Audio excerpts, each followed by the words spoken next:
CO, and welcome to our panel today as we celebrate the 196th anniversary since the Cherokee Phoenix was first published. My name is Tyler Thomas. I am the executive editor at the Cherokee Phoenix. And our panelists include members of our Cherokee Phoenix staff. We have assistant editor ᎠՀÉ υπάρχ, our visual presentation editor Mark Jutwater, multimedia reporter Stacy Barton, and reporter Lindsay Bark.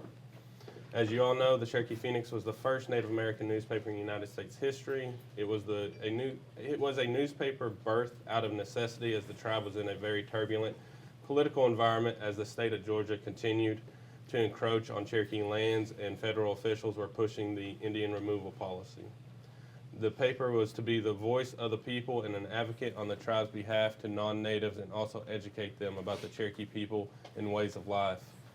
I think the other panel will dive more into the history of the Cherokee Phoenix and Cherokee journalism, but for our panel today, we are going to be discussing what it takes to publish the Cherokee Phoenix in the modern era, as well as the news judgment process for our news team, and how the Cherokee Phoenix differs from a traditional newspaper or a non-native newspaper.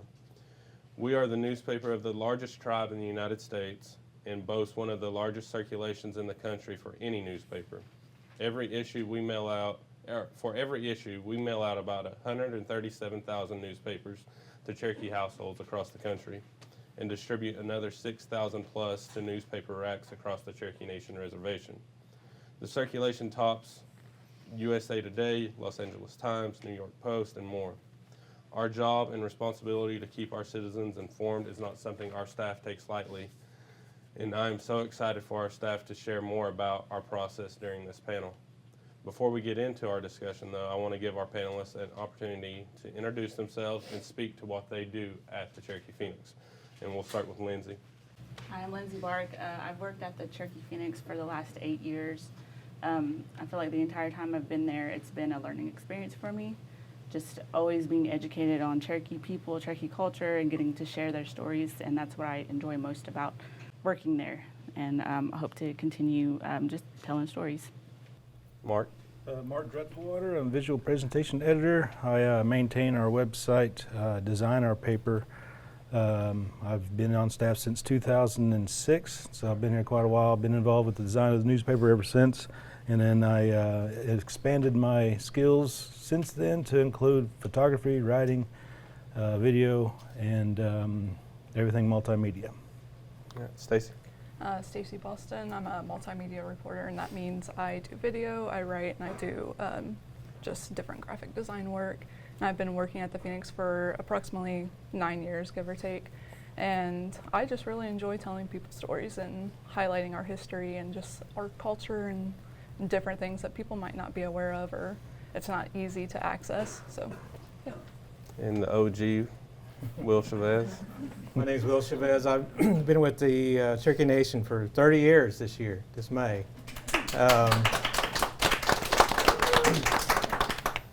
Done a lot and seen a lot.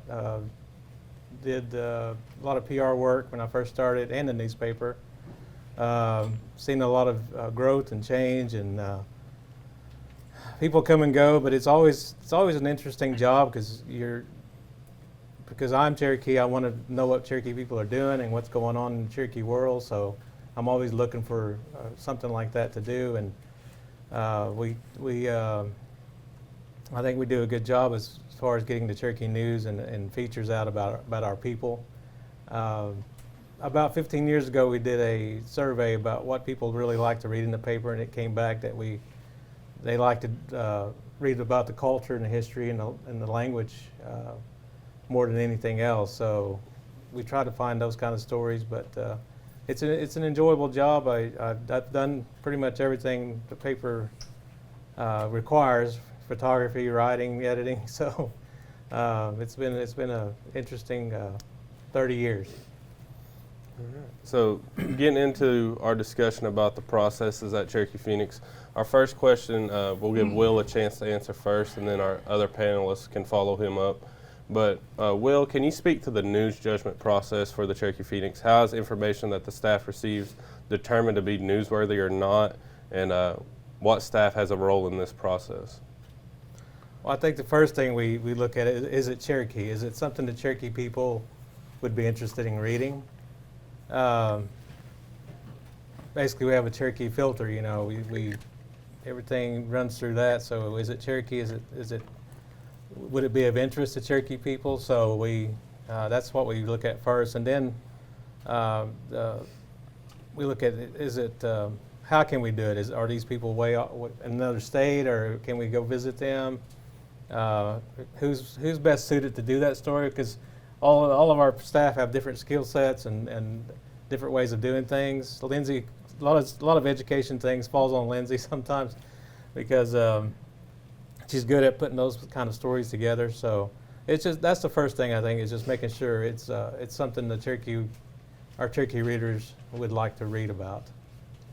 Mark, you got anything to add to that? Yeah, we get a lot of ideas from the public, emails, calls, and stuff. But we have to, like Will said, have to filter through that because we're not a small town newspaper. We want to reach a broader audience across the nation. So if your child's doing well in school, it has to be exceptional, not just to make the honor roll, stuff like that. So we have to filter through those kind of things to make it more of a broader audience story.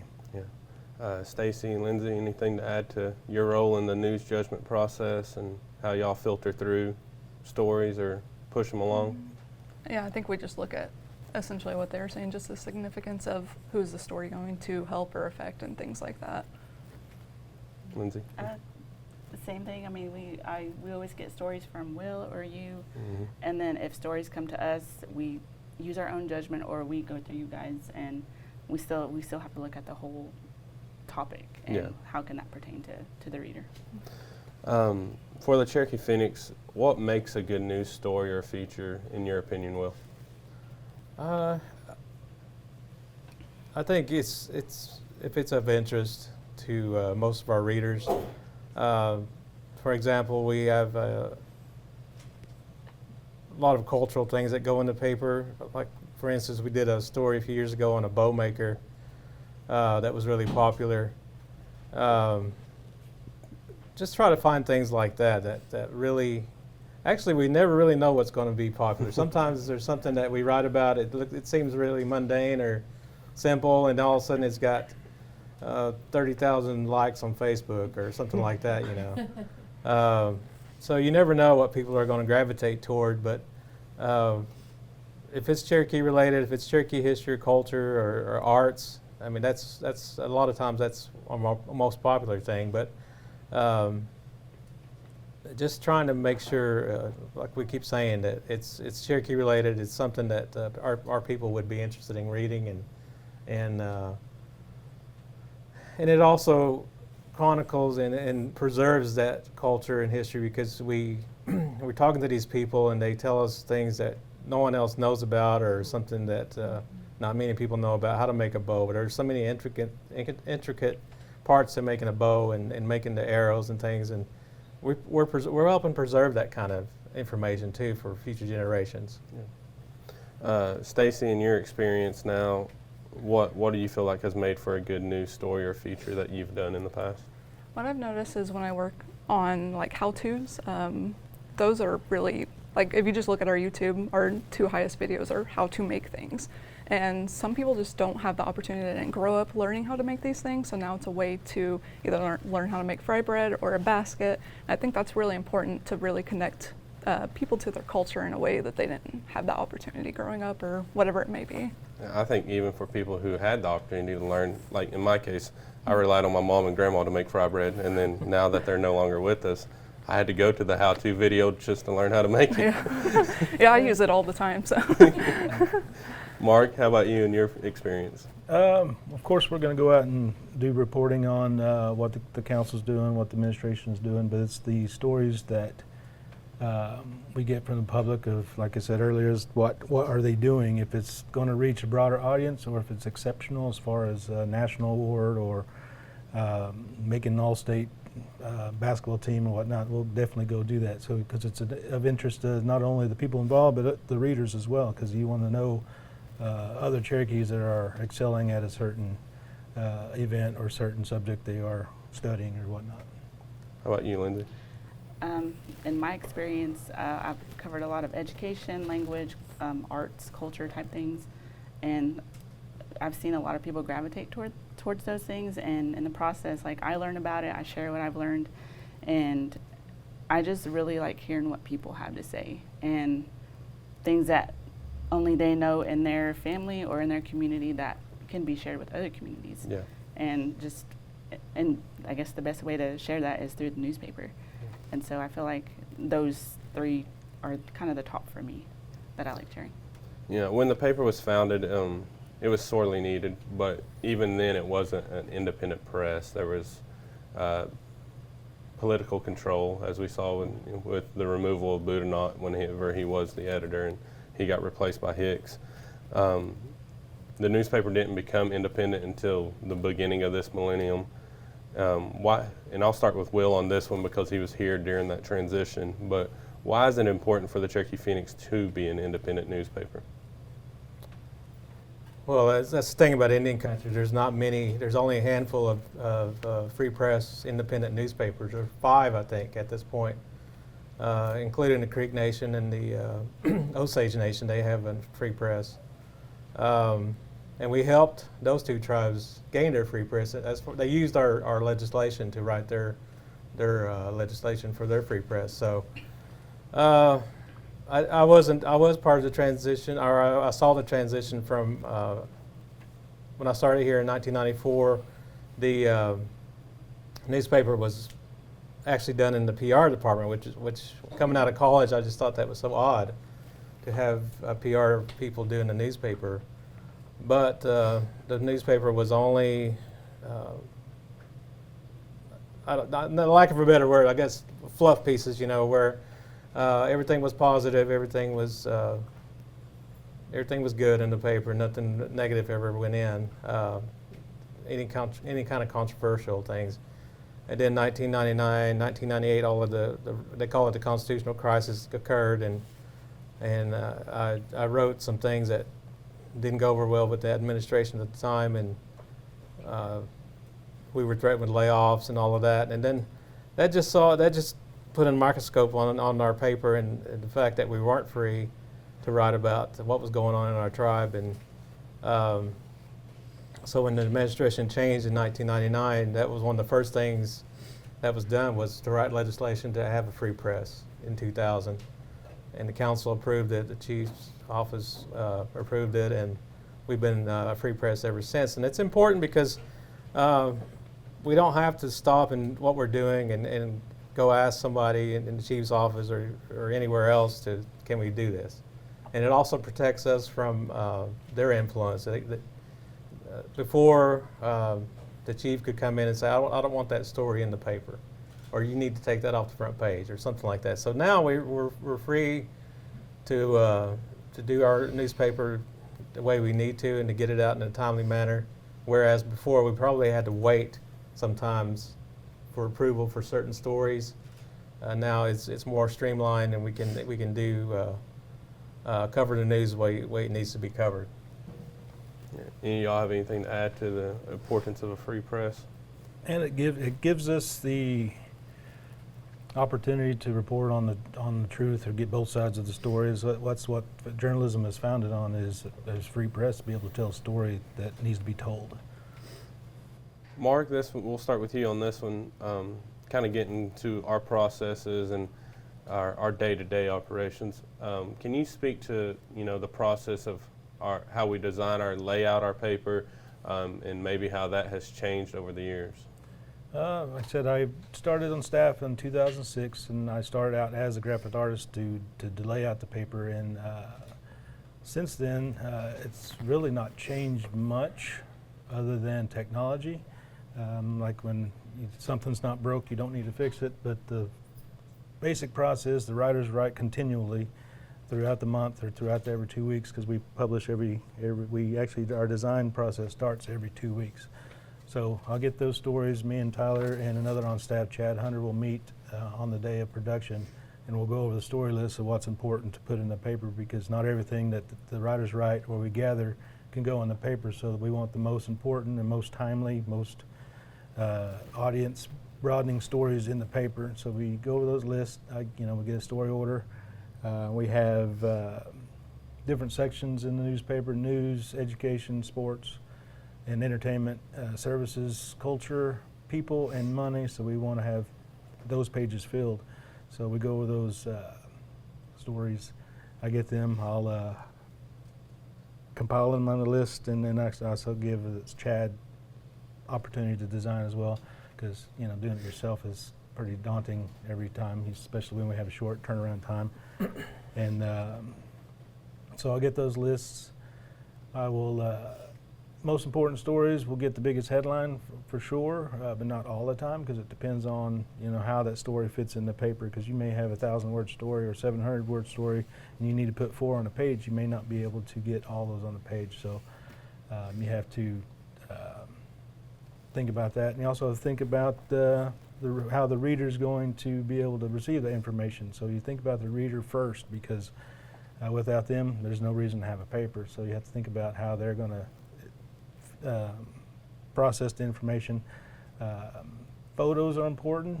You want to have a dominant photo on a page, and then you want to have subsequent photos spread around. So, but if you don't have a dominant photo on page, you can do things like a bigger headline. You can do things like a pull quote or a subhead. There's several factors that go into when I go in to do a page. It's just process that I've been used to, so it's like second nature. But if somebody else come in and saw me, like we have another on staff that's learning to do that. I think I went way too fast for her to learn, and so I had to slow it down. So I got to think about that as far as the reader. So the process. How's it changed over the years since you've been here, like format or style that the newspapers produce? When I go back and look at the first, when I was responsible for changing our paper from a tabloid size to a broadsheet to make it a more legitimate newspaper. And when I go back and look at those newspapers, I kind of cringe, because it just looked terrible. But at the time, it was okay, because that was kind of like the style of the industry at the time. So it's evolved with the national industry as far as dailies, monthlies, and so the look has changed, but the process that we go through really hasn't changed. But as far as technology now, it used to be where you send the file to the printer, and they'd have to make film and do a plate. Now it's basically from file to plate. So the technology has changed as far as that's concerned, but the process that we go through as a staff hasn't changed. But once I get the layout of the paper done, I print them out, and it goes through every writer, from Lindsay, Stacy, Will, and then it goes through Tyler, and then I send it to the printer. In a nutshell. Last question, then we may take some from the audience. I was going to say real quick Oh, that go ahead. the paper's only 12 to 16 pages every month, every issue, and so, but we failed to mention that we also have all of this social media we use nowadays: Facebook, Instagram, no TikTok. And we added that mobile app and then revamped our website in 2021. Yeah. And it's so much more user-friendly and able to access and search and do all you need to do now.